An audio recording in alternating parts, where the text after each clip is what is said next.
So it was just an issue with your breathing. How do you have any other symptoms?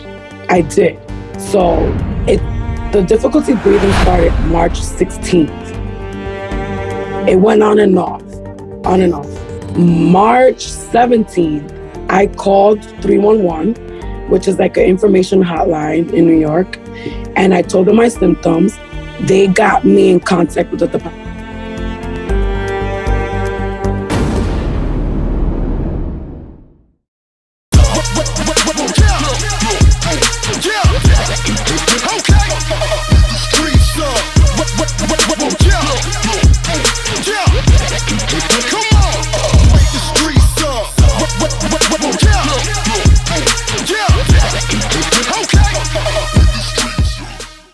Hey everybody, welcome to another episode. Let's take a ride, stay at home version.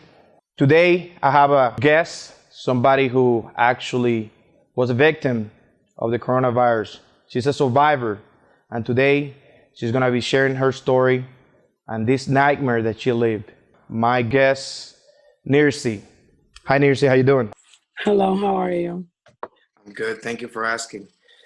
Nirsy, thank you for being here. I appreciate your time. I know that you're recuperating, you're recovering from this nightmare. But let's get started. How do you know how was the beginning? How do you know that you had the coronavirus? So I don't smoke, don't do hookah, exercise regularly. I played sports growing up. So the minute I was experiencing difficulty breathing was a shocker for me. I don't suffer from asthma. I've never had any difficulties of any kind breathing. The difficulty breathing that I was experiencing was very severe. You feel like I'm not gonna say you feel. I felt that my airways were clear, but I wasn't able to retain oxygen. So the minute I felt that I couldn't breathe, I knew there was 90% chance that I had the virus. So it was just an issue with your breathing. How do you have any other symptoms? I did.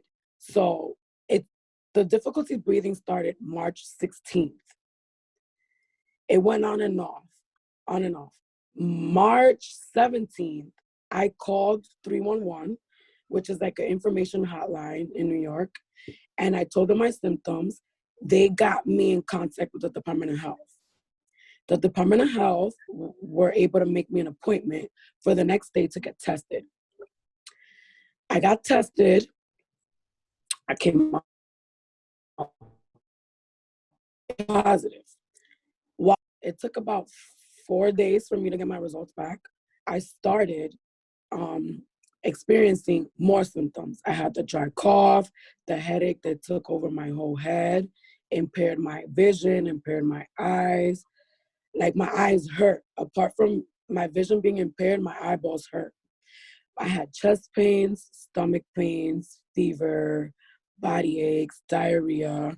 And then on March 2024, on March 24th, the day that I got my results, I lost my ability to taste and smell, which I still don't have back. Wow, that's crazy. So then did you spend your time in the hospital or you recovered from home? How was this process? So I was told to recover from home because I was young and I was gonna be able to beat it on my own. But on March 30th, my breathing got so severe that I had to call 311 because the Department of Health told me if your symptoms progress and get worse, call us. So I called them. I told them, listen, I really can't breathe. I'm scared. It was getting to the point where, like, at night, I thought I wasn't going to wake up the next day because my breathing was that bad. So when I called them and I told them what I was experiencing, they decided to call 911. The ambulance came to my home. They checked my breathing. They told me that my breathing was, in fact, very low, but the hospitals were so packed that I wasn't going to be prioritized based on my age. They gave me oxygen treatment, and they told me the next day to call my PCP, my primary care.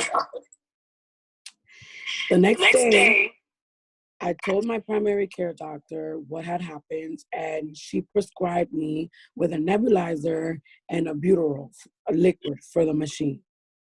So I got the machine, started doing the treatments, and it would help for like an hour or so. Oh, wow. Wow. Yeah, they basically told me that if I went to the hospital, I would expose myself to the virus more, and my chances of survival would be lower. Wow. So you got through a process of quarantine, and you have yourself secluded from your family. How was this process of being separated from, because I'm assuming you live with family, don't you? I live with my 13-year-old daughter. So Oh, this is wow. extremely, yeah, it was extremely difficult. Luckily, she's 13, so I was teaching her how to like prepare meals. In my culture, you start kind of early. So I was teaching her how to do certain things. So whenever I would go to like the bathroom, common areas of my home, like my kitchen, I would wear a mask and gloves. And so would she when she would exit her room. And I would have to wipe everything down. So she was able to like prepare little meals for herself. And I kind of like had to do the same. And she tested negative. Oh, wow. And so this, yeah. So this day she hasn't gotten any symptoms or anything of the sort. Good. Thank God. So Yeah. that's really good. So was there a point where you ever like fear for your life? Like, Yeah, absolutely. Absolutely. Absolutely. Like from March 24th to like April 3rd, I was really bad when it came to breathing. The headaches and the stomach pains were severe. I would have to get off my bed and I would crawl up and be on the floor, literally. Like it's like a pain that I can't explain. It's like invasion of the body snatchers. It's really, really severe. And the breathing is like, imagine a panic attack if anyone has ever experienced one of those times 10. It's like you feel like you're breathing in, but your chest can expand. So the air's coming right out. You panic because you don't know if it's going to be your last breath. And then you have medical professionals that are so overwhelmed. They're telling you you have a better chance of surviving at home. Which, I mean, when I heard that, I was upset because I even told them, like, listen, if I pass, they're going to hear my story.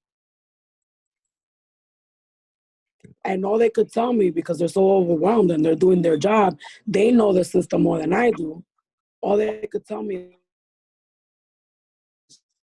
is like, listen, we're telling you the best. I was shocked, overwhelmed. I was scared. I had to train my 13-year-old. I had to tell her, listen, if you call me, and because we would communicate through FaceTime or through the door. I told her, if you ever reach out for me or you call me and I don't answer you right away, I'm unresponsive, gear up and come. Put on your mask, put on your gloves, and come in. And I told her what to do if she were to find me unresponsive. That was scary as hell to have to prep my 13-year-olds for that. yeah. Wow. And honestly, this is something crazy. I mean, there's nobody has the mental preparation to go through that. So I'm assuming that it was you fear not just for yourself, but you fear for your kid and the future of your kid. Mm-hmm. So how And how I'm sorry, what are you gonna say? I couldn't send her to my mom's house. I couldn't send her to her father's house. I couldn't send her to her other grandma's house because she was already Both. impacted. Yeah, she was already exposed. So the Department of Health told me, even though she tested negative, she could still carry the virus and be able to infect someone else. So I had no choice but to keep her with me and hope that what I was doing was going to be enough for her not to come out infected. Wow. Wow. So you had to kept her with you and make sure that wow, your story is very epic. Wow. So how how do you think you got exposed to the virus? How do you think that you contracted the coronavirus? This is actually a joke within my friends now that I'm better, because I'm the one who always takes precaution with everything. I wasn't around anyone. I wasn't like really, I didn't expose myself. Um, what I think happened to me was that I contracted the virus while getting ready for quarantine. Once I heard that the city was shutting down, my mom called me. She told me to go to the supermarket, run my errands, and make sure that I had what I needed at home. That's exactly what I did. I got a mask and I went to the supermarket. I went to get what I needed. I went to CVS. I got toiletries and stuff like that. Next thing you know, a couple of days later, I'm ill. So it happened. It happened super quick. Yeah, it happened while I was running errands, getting ready. So you're in New York, right? Yes. So what this tells me is, since you're in New York and there's a big hub of the virus. So you were so exposed to it for the just doing your daily activities, right? Yeah. Wow. Basic activities, basic everyday activities. I wasn't socializing. I wasn't at a friend's house. I didn't see my family. Basic, just getting groceries and utilities and stuff of the matter. So now that we're talking about New York, we see a lot of how the cases in the news. But can you tell us a little bit of how really is this virus in New York? I lost some family members to it. My sister lost some friends to it. My sister's age group is early 20s. She lost friends that are 25, 27 to the virus. They had no prior issues. Um, Elderly communities are being very impacted. My friends are losing their parents, their grandparents. The supermarkets don't have a lot of product to serve. It's basically like survival of the fittest. We have to wait online to be able to enter supermarkets, pharmacies. Everybody gets in panic. I wanted to see my PCP, my primary care doctor. I couldn't because I tested positive. So it's like we don't even have access to basic health care. I'm recovering from a knee surgery. I couldn't see my surgeon. Um, I was scheduled to have another procedure done on my knee that got canceled because of the virus. So now I'm over here with the pain. I can't take ibuprofen for my knee, which is the only thing that helps with the pain, because ibuprofen has inflammation, but it's been proven based on what the Department of Health is saying to make the symptoms of COVID patients more severe. So it's like basically like, Is that true? well, I guess because I've been on ibuprofen for a while because of my knee, and my breathing was very severe when I was taking it. And when I found out I was positive for COVID, the health department told me more what not to do than what to do. Because again, this is new. They don't have a lot of information. They're telling me don't take ibuprofen, stay away from anti-inflammatories, take Tylenol and teas. That's all they're really telling me. Wow. Because again, this is so new. It's being studied right now. No one knows. They're telling me my taste buds and my smells, my senses would come back from 6 to 8 weeks, because they have patients that tested positive in January, but till this day don't have their senses back. Some people get it back within a week or two. My sister tested positive for COVID. She didn't have any symptoms like I did. The only symptom she had was a fever for one day. She lost her taste and she lost her smell for like about a week or so, and then it came back. But me, I took a hit. I took it hard. My body took it hard. I'm still weak. Um, I went from having symptoms of insomnia to now, like, I'm super weak. I need to take naps. I could sleep 16 hours and still be tired. And the Department of Health is just telling me that that's just my body trying to fight the aftermath of the virus. They told me that at this point, I'm no longer contagious because I tested positive on March 18th. But again, they don't know because they're telling me I can't give it to anyone else, but they're telling me to still treat it as if I was positive, just so I don't put anyone else in danger. I see. So it's more of a time will tell kind of situation. I see. So you were talking about the aftermath. Can you, let's stay there for a minute, and can you develop a little more into that? Like how it is now that you're clear, if you will, from this virus? Well, imagine not being able to taste or smell. Terrible.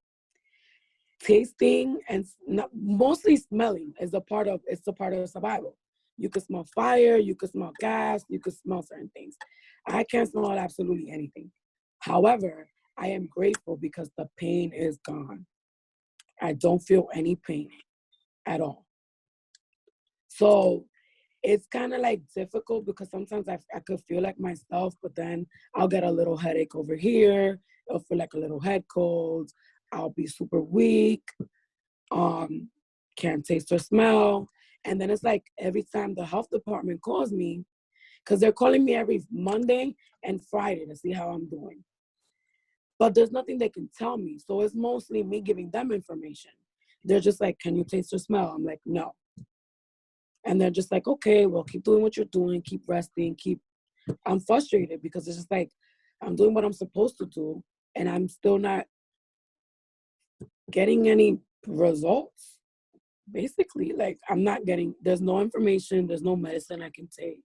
They're saying that there's steroids that they can help me with the inflammation for me to be able to smell again, but they don't want to compromise my antibodies or my immune system by giving me steroids until I pass the 2 months. So you're in some sort of limbo right now. Yes. They don't want to fill me up with anything because statistically what they have on paper states that I can get my smell from anywhere to 6 to 8 weeks. So I guess they're waiting until I hit the 8 weeks before they can test my antibodies and give me steroids. Well, I know that at the end of the day, we're gonna come out stronger. We're gonna come out better. So it's sad that you went through this. Your family went through this, and sorry for the loss of your loved ones. So my question wrapping up will be, if you have something to advise people, because that's why I wanted you here in the show, is because we see from the outsider perspective, and having you and telling a little more about how it is really being a survivor of this virus. Take this time and address people, and what would you advise them? What would you tell them not to do? Take this time and talk to those looking at this video. Okay. First, thank you for your condolences. As far as like New Yorkers, I'm gonna start with New Yorkers. We're very spoiled. We are very entitled. We always have a way of thinking that it's not ever gonna happen to me. This is real, this is happening. People are losing their loved ones. They're not able to see their loved ones because if you lose someone by the virus, you have to, I don't know if anybody knows, but the bodies go straight from the hospital, straight to the funeral home, straight to the burial. You're not able to say goodbye or anything like that. When it hits home, it hits home. Just because it hasn't hit your home, understand that there's people going through this. There's a chain that connects us right now through heartbreak. Do what you can. We're not going to be in this for long. Tough times don't last. Tough people do. Take care of your communities.